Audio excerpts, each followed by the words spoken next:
Over the next few weeks, I'm going to transform this office into a children's room, and in this video, we are making a start on the most difficult part of the build. We are going to build a custom integrated wardrobe out of Ikea furniture around this window. By the end of this video, I'm gonna tell you exactly how much it cost me and how difficult it was to do for someone who hasn't done it before. I mean, how hard can it be? Ikea. The place everyone loves to love and loves to hate. The place with many entrances but only one exit. If you can ever get there, that is. The dreamland of cheap-ish furniture and legendary meatballs. Every single person on earth seems to have created something amazing out of Pax, Galax or Besta, and I want in too. But is everything as it seems? Let me show you my Ikea building blocks. I'm holding two Galax shelving units, and behind me there's two bigger Besta units. But for now, let's get rid of this and start work. I can't clap. I want to utilize all available space, so I'm cutting the window sill to align it with the wall, and then I remove the skirting board on the back wall and the pieces of skirting board on the sides. You might have noticed that the floor is missing too. There was a carpet there previously, but I've removed it as I will be installing a new floor in a future video. This is kinda what I'm going for, with the Besta units on each side of the window and the smaller Galaxes in between.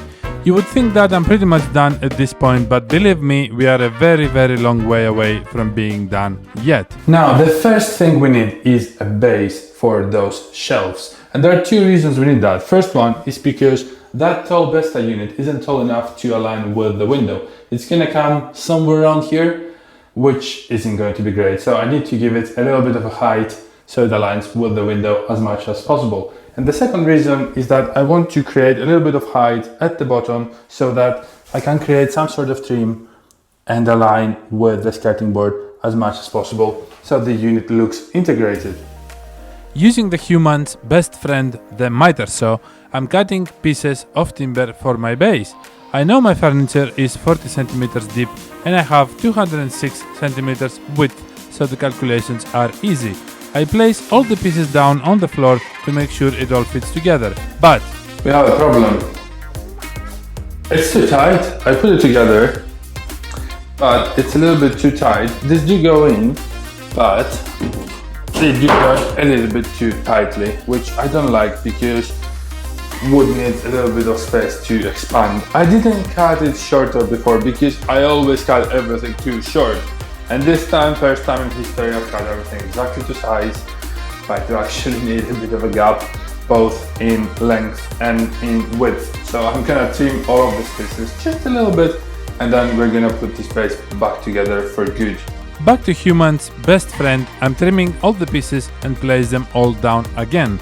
This time they fit nicely and I grab my nail gun to nail the timber together, but immediately my nail gun starts jamming, so I have to take it apart and find a few nails that self-destructed. This happened a couple of times, but eventually I've managed to put a few nails in, before also driving a few screws into the base to secure it to the floor joists. That was a lot more work than I thought it was going to be. First the nail gun, oh my god. But then my screws were a little bit shorter, so I had to drive them deep into the wood in order to bite on the floor. I managed it at the end, but more effort than I would have liked. So this base is now very stable, not going anywhere. And I've got 4 screws in and a couple over there. So this is going to be very stable. It wasn't going to go anywhere anyway. It's going to take some weight. The weight is going to be pushing it down. But I just wanted to make sure that it's not moving around. And I think we've achieved that. So now let's try the tall shelf and see how far we're gonna get. I don't think that's gonna be enough. I think we're gonna need something a little bit more on this base. Let's give that a go. Yeah, I think we are about a centimeter short still, which is kind of what I was expecting. Look, a little bit shorter. which is why I'm going to put a sheet of plywood on the base to give it another centimeter and a little bit, and hopefully that's going to be perfect. With the circular saw and the piece of timber as a guide, I'm cutting 2 pieces of plywood, one for the base and one that will go onto the 2 tall bestas to form one large shelf. After hurting myself and placing the plywood on the base, I'm giving the unit another go. Come with me. There we go. Look, this is much better now. I think this is pretty much as good as it's gonna get. A little bit, couple of mil down, but there isn't anything else I can do about that. At least I don't know what else I can do about that. So I think we're gonna go with this, and then we're gonna deal with the difference in height in some other way, using clips or caulk or whatever. I don't know. We'll see.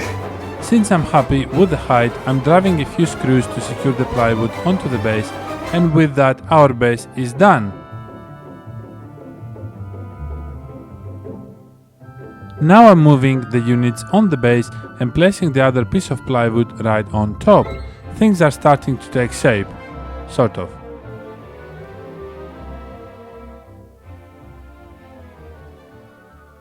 The next job for me, before I can fix all of the shelves onto the wall, is to deal with the wall behind. And what I mean by that is all this, and all this, and all that on top. All the holes need to be fixed, wall needs to be smooth, and then it needs to be painted as well. So hopefully for the last time now, I need to move all of the shelves somewhere else again, deal with the wall, put everything back in, and start securing them in place. Let's go. Off everything goes again, hopefully for the last time. I'm using my orbital sander to sand around the windowsill and at the bottom where the skirting board used to be. Given I'm here, I'm removing the mastic from the window because it was peppered with paint that never really stuck to it properly. And then I'm using a 2-part wood filler to repair the deep cuts I did when I cut the window sill.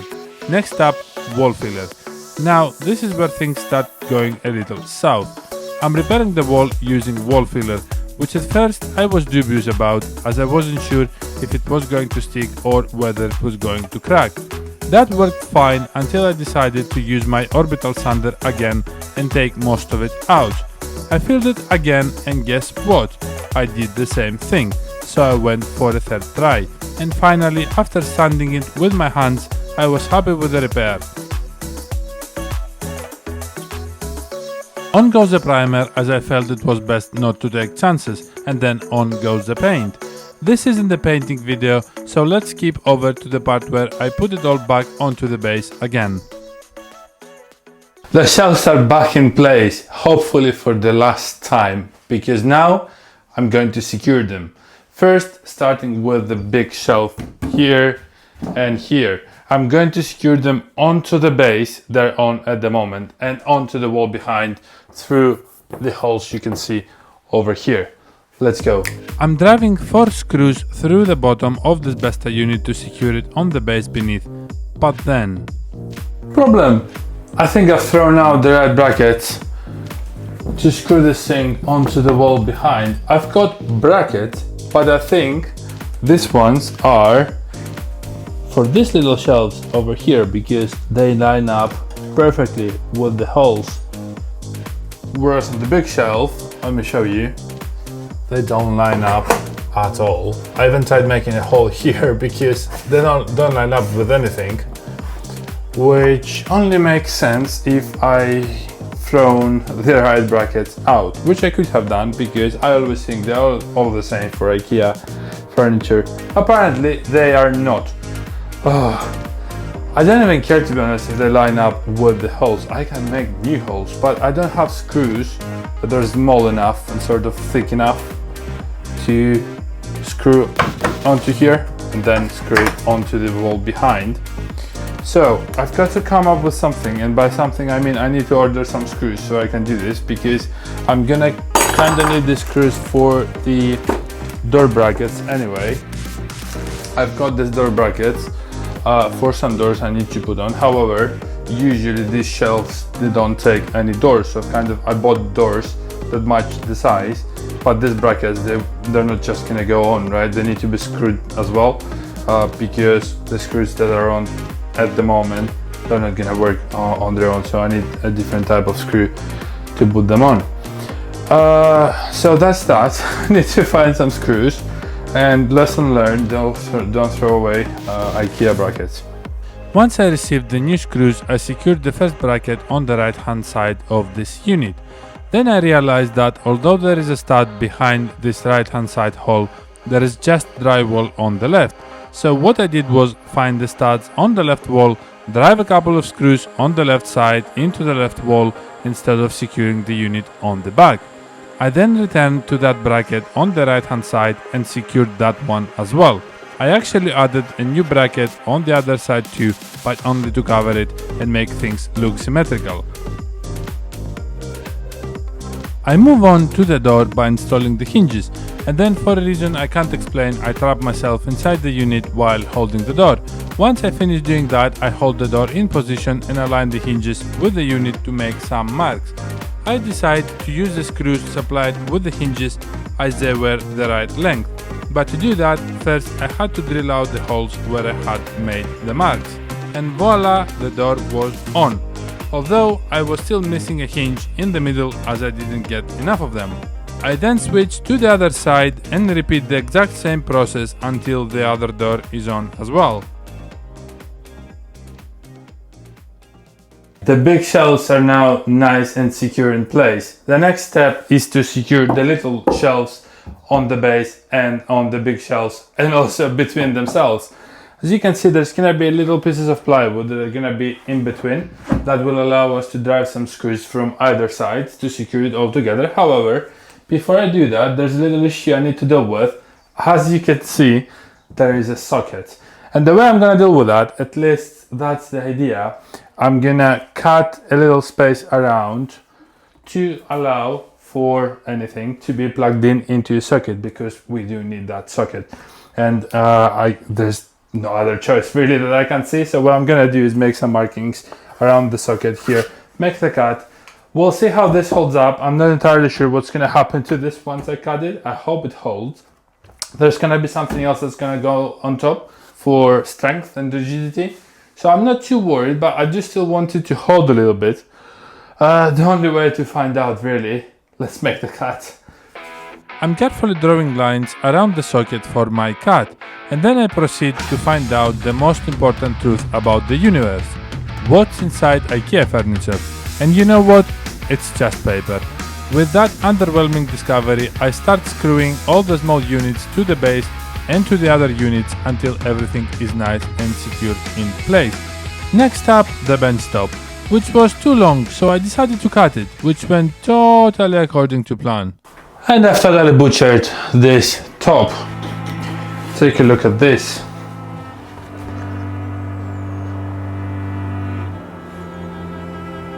It's supposed to have an oak veneer, and I think that's exactly what the problem is, because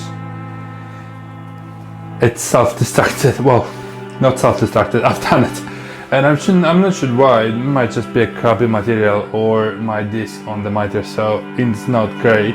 I have tried cutting it again to hopefully do it more carefully and avoid all of this, but I've achieved two things. Now it's too short to go on top of those small units, and also I forgot to connect my vacuum to the miter saw.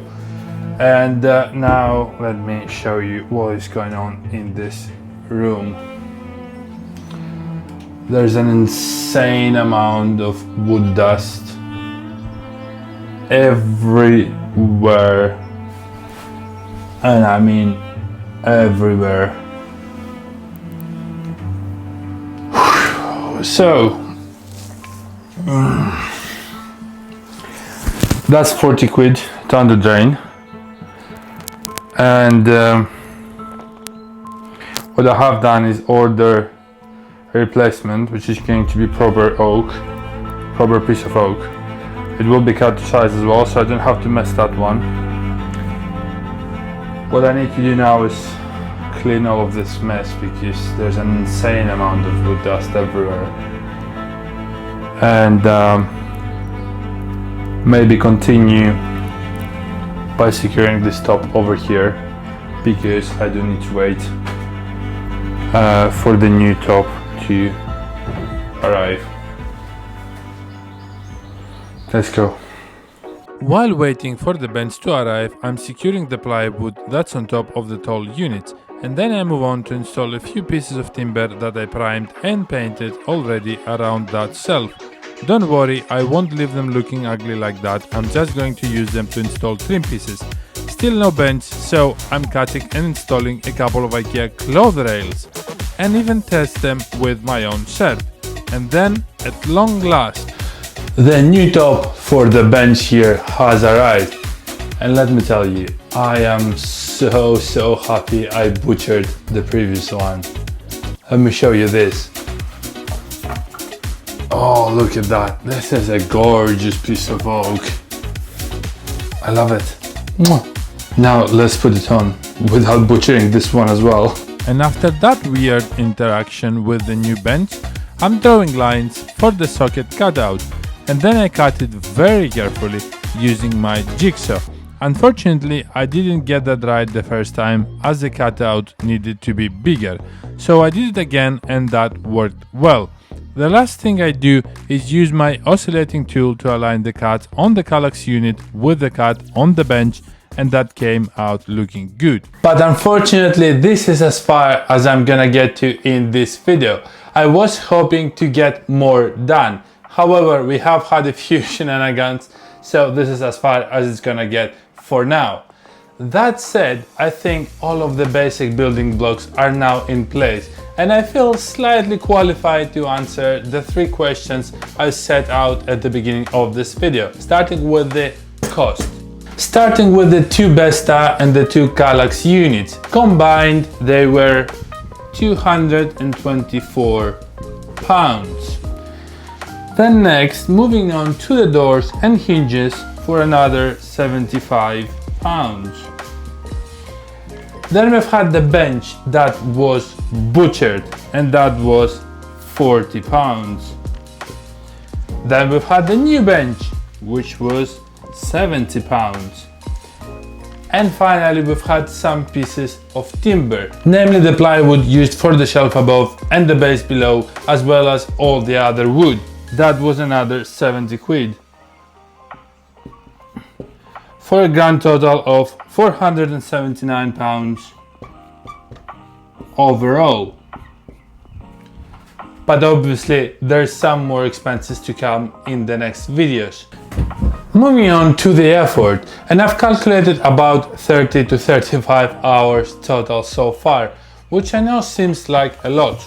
So let's talk about the very last question I asked at the beginning. Is this going to be worth it? Is this actually a silver bullet that everyone should go ahead and do, and it will be absolutely perfect? I don't think so. I don't think it's quite the hack that a lot of people on the internet make it look like. Why use IKEA furniture at all? Like, what have I actually gained here? I've got all the tools, right? So why not just go right ahead and buy MDF panels, MDF sheets that you can use to actually build a custom wardrobe, especially if you think that you can order a lot of them cut to size, or even if you just go to B&Q, they can cut it for you for free. So I kind of feel like it will be less hassle, considering I've got all the tools, right? If you haven't got the tools and you're just starting your DIY journey, you haven't had a lot of experience anyway, I don't think IKEA will save you unless it's something very simple that fits into your space, that you can simply elevate with maybe a couple of trims, maybe some color, you know, something easy. So that's it. That's my conclusion for this video. I hope you have enjoyed it. Like, subscribe, and I'll see you the next time. Take care.